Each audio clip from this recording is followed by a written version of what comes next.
You still have done this before. You've definitely done it last year, maybe even the year before. So it's not going to be brand new to you. But we are going to see more fractions, more word problems, maybe more decimals, negatives, a little bit of a step up, okay? Copy down your target and try solving this warm-up. Notice that I have approach 1 and approach 2. I want you to save room because we're going to show how to solve this 2 different ways. Let's solve it however you feel right now. Go ahead and pause the video. Okay, my guess is that your approach is going to look like my approach 1. Maybe not, though. When you solve this equation, you're trying to isolate r, so you subtract 3/4 from both sides. We have 2/3 r left, and we need to get a common denominator here. So notice how I showed the work, guys. I multiplied by 3 on the top and the bottom, and then I subtracted these fractions. That leaves me with 2/3 r equals negative 2/12. Check to see if you have that. If you wrote negative 1/6, that is also fine. You just reduced it, which is great. I then multiplied by 3/2. Multiplying by the reciprocal cancels out that fraction. Whatever you do to one side, you must do the other. I reduced the 2's there. I could take more out right here, and maybe you caught it. But if you don't catch it there, just make sure you check at the end. So I have r equals negative 3/12. Now from here, I can divide both of these numbers by 3, and I'm left with r equals negative 1/4. There's another way to do the problem, and maybe you did this. I'm guessing most of you did it this first way. You would show your check step, but I'm going to solve the problem another way, and that's going to count as my check step. You know, if you don't like fractions, if you're over them, you're not a big fan, you can get rid of them. How could you get rid of all the fractions in this problem? Well, is there something that could cancel a 3, a 4, and a 12? Really, is there something that could cancel dividing by 3, dividing by 4, and dividing by 12? Yeah. You can multiply by the LCM, the least common multiple of the denominators, and that will cancel. So here, 3, 4, and 12 could be canceled by multiplying by 12. The only catch is, when you do this, you need to multiply the 12 to every single term in the equation. You can't miss one. So I would take 12 times my 2/3 r. And then I would do 12 times the 3/4. Lastly, I would do 12 times the 7/12. So you need to do all 3. Now reduce each one. In the first set, the 12 and the 3 could cancel, because remember 12 is over 1. Divide them both by 3, that leaves me 4. 4 times 2 is 8. In the second one, 12 over 1, what can cross simplify? Well, the 4 and the 12, take a 4 out of both of those. That leaves you with 1 and 3. 3 times 3 is 9. So far we have 8r plus 9 equals, the 12's cancel on the other side, 7. I don't know about you, but I would rather solve this than this. What do you think? Now let's solve it. Subtract 9 from both sides. You're left with 8r equals negative 2. Divide by 8, and you're left with r equals negative 1/4. So we can see that both methods worked. We got the same answer. Since I solved it 2 different ways, I'm going to count that as my check step. Okay, so remember this. If you don't like fractions, you can still do the problem. Multiply by the least common multiple of the denominators, and then make sure you distribute that to every term on the inside, and they'll cancel out. If you choose the right number for this, these will always cancel. If they don't cancel, you need to choose a different number here. If you don't mind the fractions, you can always stick with approach 1. There's nothing wrong with that. All right, so remember, with solving order of operations, what are we going to undo first? What was that picture that we drew from the first lesson? The PEMDAS, undoing it, going backwards. That's what I'm looking for. So in example 2, we have a lot going on in this equation. What would you want to do first? Notice that you have this 2 in front of parentheses, so I would distribute first. But if you said distribute 2, I'm going to say you're incorrect. Because this isn't 2, it's negative 2. You need to distribute that whole thing, guys. Take the sign with the number. So I'm going to have 3D minus 9, because 2 times 4.5 is 9, and negative times a positive is a negative. Then here on the last one, a negative times a negative, or a minus. Remember, negatives and minuses are the same. Okay, or you can read it as the opposite. The opposite times the opposite, however you like. But a negative times a negative is a positive, and then it would be 2d equals 51. Continue solving. What are you going to do next?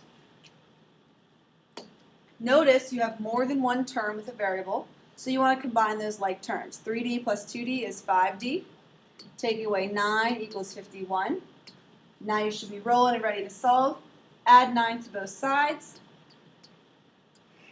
And you have 5d equals 60. Divide by 5. And you have d equals 12.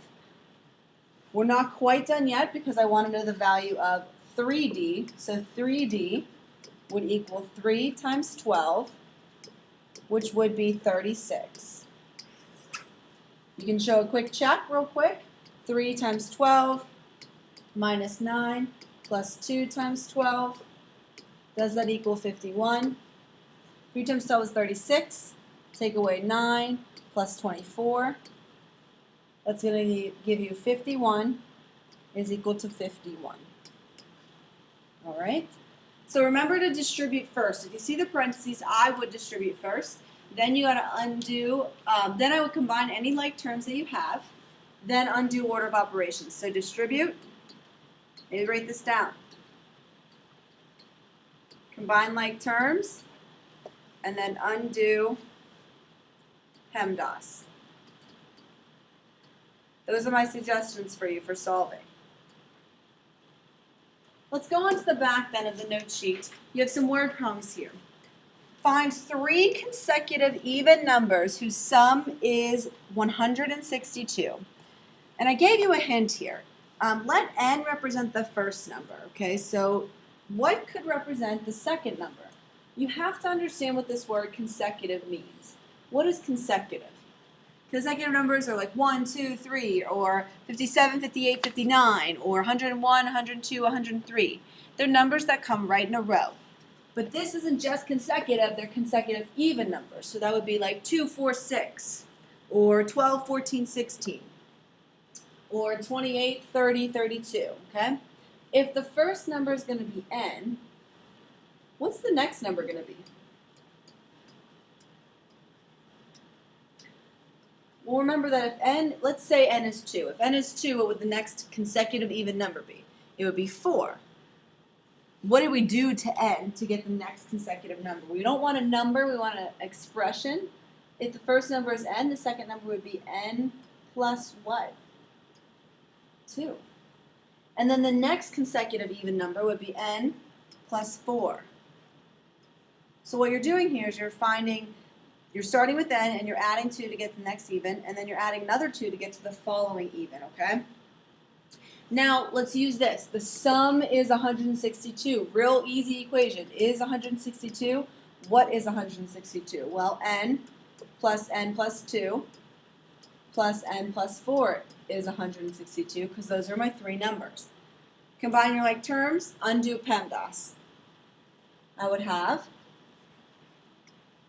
I hope you're solving this a little bit ahead of me. That is the point because I want to see what you can do. If you're not sure how to do it, you can stay with me, but make sure you understand afterwards. So now we have 3n plus 6 equals 162. Take away the 6. It's going to leave me with 3n is equal to 52. Divide by 3. And n is equal to 100. I have math error here.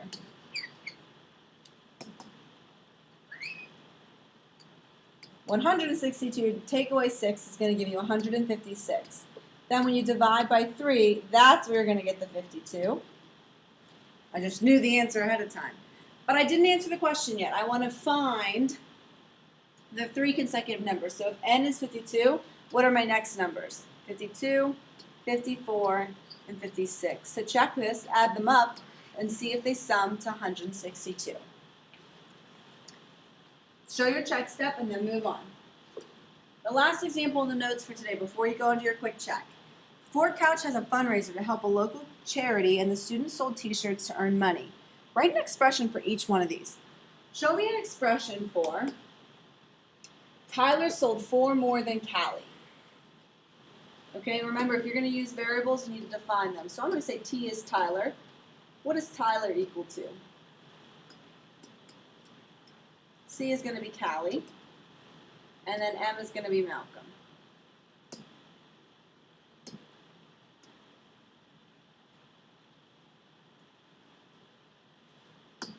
So write an expression for that. Tyler sold 4 more shirts than Callie. What is that going to look like on paper in math? Tyler sold 4 more shirts than Callie. Hopefully you have something like that. Then the next part, Malcolm sold 3 times as many as Tyler. Malcolm sold, or Malcolm is 3 times as many as Tyler. So Malcolm is 3 times Tyler. In total, they sold 51 shirts. So total means what operation? Adding. So Tyler plus Callie plus Malcolm sold 51. Now this is an equation where I have 3 unknowns. I can't solve one equation with 3 unknowns. However, I have 2 other equations to help me. So can you get all of these to become the same letter somehow? Can you substitute, and that's what you're going to use when you start to learn systems, can you substitute something in so that we can get down to 1 equation with 1 variable? Let's take a look here. If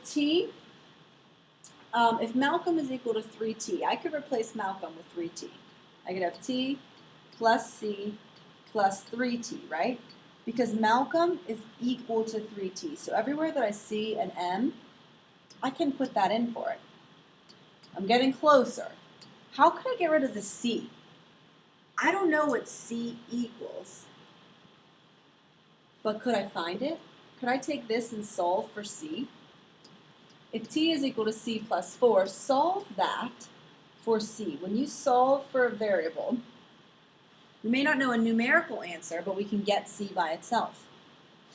Subtract 4 from both sides. So Callie is equal to Tyler minus 4. I don't know what Callie's number is, but I know it's Tyler minus 4. Where can I put this? If c is equal to that, I can substitute that quantity in anywhere that I see a c. So I can replace it here. So now I have Tyler plus t minus 4, that was Callie, plus 3t is going to give me 51. Now you have 1 equation with 1 variable. You can solve this, guys. So what are you going to do here? You're going to combine like terms. We have t plus 3t, so I get a 5t minus 4 equals 51. You know how to go from there, so keep going. Add 4 to both sides to get that t by itself. Always do the addition, undo the addition and subtraction first. 5t equals 55. And then to get t isolated, you would divide by 5 so that we would be left with a 1t, or just t. And that's going to give me t equals 11. What does t stand for? Go back up to where you define your variable and you'll remember. T is Tyler. So Tyler sold 11 shirts. How can you find how many Malcolm and Callie sold? Well, now that you know Tyler's, you can plug them back into the original. So plug them in back up here. Tyler is 11. What plus 4 would give me 11? That's going to tell you how many Callie sold. Then Malcolm is 3 times Tyler. Well, Tyler's 11, so replace that here. Malcolm is 3 times 11, or 33 shirts.